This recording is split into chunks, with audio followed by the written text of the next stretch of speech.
हाँ दोस्तों, आज हम पढ़ेंगे आधुनिक भारत के इतिहास में, जो कि एक स्पेक्ट्रम की बुक है।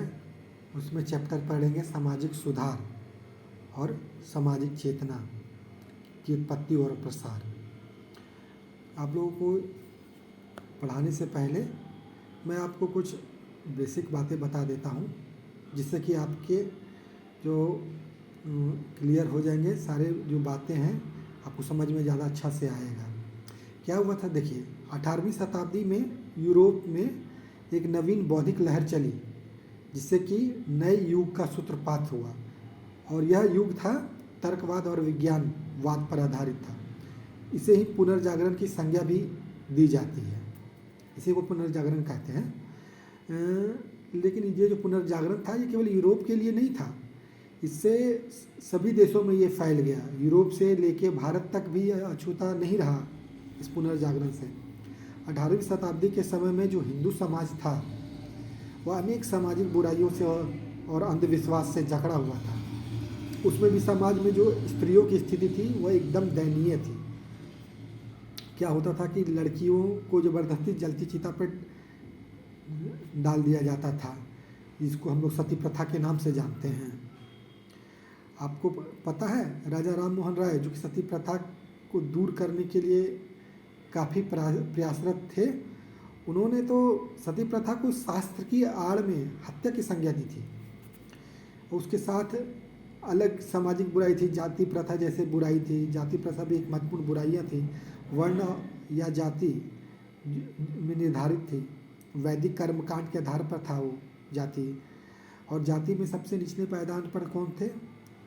वो अनुसूचित जाति के लोग थे, अनुसूचित जाति और जनजाति के लोग थे। और हैरानी की बात यह है कि यह पूरी हिंदू जनसंख्या का 20% थी। और सोचिए 20% जनसंख्या थी जो कि वर्ण जाति में सबसे नीचे हुआ करती थी। और समाज हमारा हिंदू समाज कई वर्गों में विभाजित था। और विभाजित होने के साथ साथ इससे देखिए इसका दुष्परिणाम ये होता है कि ये राष्ट्रीय जब एकीकरण हो रहा था और विकास की बात होती है तो ये इसमें महत्वपूर्ण बाधा रहती है, बाधा उत्पन्न करती थी। पुनर्जागरण जब आया भारत में और उसी के साथ साथ जो धर्म सुधार हुए, उस प्रक्रिया में क्या होता था, कुछ वर्गों ने हिस्सा लिया। उस वर्ग ने बहुत महत्वपूर्ण भूमिका निभाई थी। और आपको ये जानकर आश्चर्य होगा कि वो महत्वपूर्ण जो वर्ग था वो व्यापारी या कोई औद्योगिक वर्ग नहीं था। वो कौन सा वर्ग था? वही वर्ग थे सरकारी कर्मचारी के लोग। सरकारी कर्मचारियों में भी वे लोग थे जो कार्यालय में कार्यरत रहते थे। वैसे व्यक्ति जैसे शिक्षक हो गए, पत्रकार हो गए, वकील हो गए, ये लोग थे। भारत में भी जब तर्कवाद आया, मानवतावाद आया, तो इसको लाने वाले कौन थे? इसको लाने वाले कुछ बुद्धिजीवी वर्ग के लोग थे। वो बुद्धिजीवी वर्ग के लोग जो कि वेस्टर्न कल्चर से पढ़े लिखे थे और जो समझ रखते थे कि हमारी जो सामाजिक बुराइयां हैं उसको कैसे दूर किया जाए। मतलब फॉर एग्जांपल आप देख लीजिए, राजा राम मोहन राय, अक्षय कुमार दत्त जैसे लोग थे, सर सैयद अहमद खान जैसे लोग थे, केशव प्रसाद सेन जैसे लोग थे। ठीक है, ऐसे ऐसे लोग थे, सब समाज सुधारक थे जो कि चाहते थे कि समाज में एक सुधार आए। कहीं ना कहीं अंग्रेज सरकार के रवैये ने भी भारतीय समाज सुधार का आंदोलन शुरू करने की प्रेरणा दी थी। अंग्रेजों की मंशा थी कि भारतीय समाज में को एक ऐसे रंगों से रंग दिया जाए जो कि उसके हितों की रक्षा कर सके। इसमें पीछे मंशा यह थी कि भारत जैसा देश का संचालन हेतु ऐसे अधिकारियों की विशाल सेना या शिक्षित फौज खड़ी की जाए जो ब्रिटिश हितों का पक्ष पोषण करे। अब समाज में तो बहुत सारी बुराइयां थी। अपन हमारा टॉपिक भी है सामाजिक बुराइयां, तो चलिए अब मेन टॉपिक पर कराते थे। आपको भूमिका बता दी ताकि आप लोगों को अच्छे से समझ में आ सके। क्या होता है कि पहले जो थी सामाजिक बुराई जिससे कि पूरा समाज ग्रस्त था, वो था सती प्रथा। जब राजा राम मोहन राय आए तो उन्होंने देखा कि ये तो बहुत ज़्यादा अनुचित व्यवहार हो रहा है यहाँ की स्त्रियों के साथ, हिंदू धर्म की स्त्रियों के साथ, जो कि हमारे समाज में बहुत ज़्यादा उनको उत्पीड़न का सामना करना पड़ता था।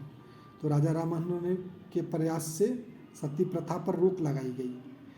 उनके प्रयास के कारण ही लॉर्ड विलियम बेंटिंक ने 1829 ईस्वी में एक कानून पास करवाया, जिसके 17वें नियम के अनुसार सती प्रथा को अपराध घोषित कर दिया गया। सबसे पहले बंगाल में 1830 ईस्वी में, फिर उसके बाद मद्रास और बम्बई में इस पर रोक लगा दी गई, वो भी राजा राम मोहन राय के बेहतरीन प्रयासों से। और उसके बाद ऐसा नहीं है कि राजा राम मोहन राय ने केवल सामाजिक जो बुराइयां हैं वो केवल हिंदू धर्म के लिए लेके आई, उन्होंने ईसाई धर्म पर भी बहुत कटाक्ष किए। वो उसमें भी बाइबल में बहुत सारी जो बुराइयां थी उनको भी लेके सरकार को उन्होंने सूचित किया और उनकी बुराइयों को भी उन्होंने बंद करवाने की कोशिश की थी। अभी तो ये क्या सती प्रथा के बाद आता है शिशुवध।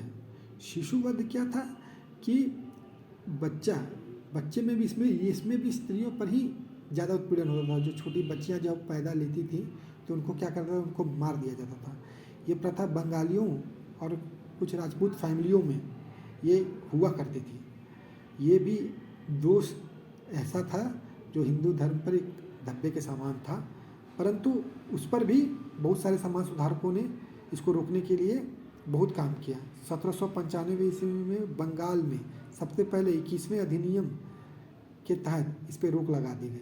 1804 के तीसरे अधिनियम के तहत शिशु हत्या पर लॉर्ड विलियम बेंटिंक द्वारा भी रोक लगा दी गई। अब तो ये शिशुवध हो गया। शिशुवध के बाद अपना तीसरा टॉपिक आएगा विधवा पुनर्विवाह। इसमें कैसे समाज सुधार हुए, तो इसके लिए सबसे ज़्यादा काम किया ब्रह्म समाज ने। इस ब्रह्म समाज के कार्य क्षेत्र में महत्वपूर्ण था। इसकी मुख्य भूमिका में सबसे जो ऊपर थे वो ईश्वर चंद्र विद्यासागर ने निभाई थी, जो कि कलकत्ता में खुद एक संस्कृत कॉलेज में वो प्राचार्य रहे थे। उन्होंने संस्कृत और वैदिक उल्लेखों से यह सिद्ध कर दिया था कि विधवा पुनर्विवाह भी इसके लिए बोलता है।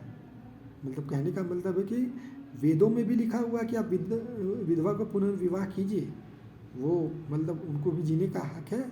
अब विधवा पुनर्विवाह करना कोई गलत बात नहीं है। 1856 ईस्वी में विधवा पुनर्विवाह अधिनियम आया, जिसके अनुसार विधवा विवाह को वैध कर दिया गया। कुछ सुधारक और भी हुए, जैसे महाराष्ट्र के जगन्नाथ एवं भाऊ दाऊ एवं विष्णु शास्त्री पंडित भी ने भी बहुत सराहनीय कार्य किए थे। एवं एक प्रोफेसर थे प्रोफेसर E.D. कर्वे, जिन्होंने कि 1893 ईस्वी में खुद विधवा से शादी की और विधवा आश्रम भी बनाया उन्होंने, और विधवा पुनर्विवाह के लिए कानून भी पास करवाया।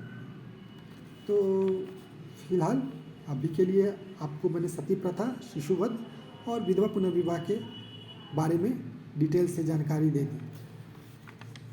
आशा करता हूँ कि आपको अच्छे से समझ में आया होगा। आगे और भी मैं लाऊंगा, आगे जो भी और भी अगले वीडियो में मैं इसको और भी अच्छे से समझा दूंगा। आप देख लीजिए, आपको अच्छा लगे तो लाइक और कमेंट या शेयर कर सकते हैं। जय हिंद।